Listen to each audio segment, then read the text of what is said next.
Rekaman detik-detik helikopter Mi-24 Angkatan Bersenjata Ukraina nyaris terkena serangan Rusia ramai beredar di media sosial Telegram pada Kamis 10 November 2022.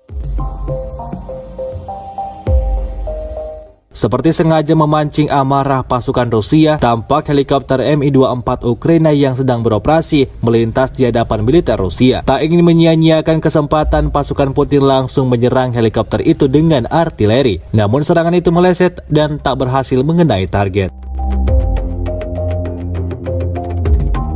Selama invasi berlangsung, Rusia secara total merilis 332 pesawat Ukraina, 172 helikopter, dan 2.470 kendaraan udara tak berawak dieliminir oleh pasukan Vladimir Putin.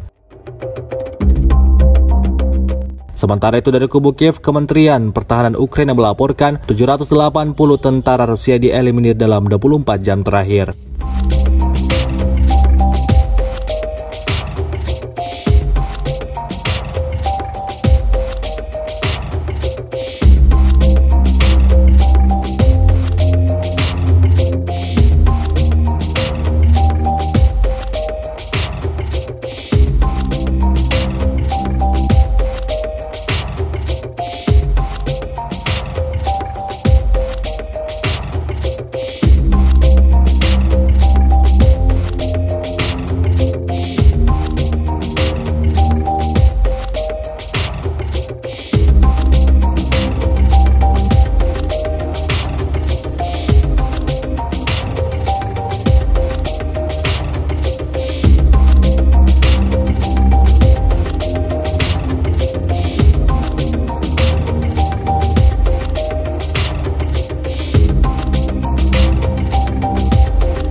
Terima kasih sudah nonton, jangan lupa like, subscribe, dan share ya!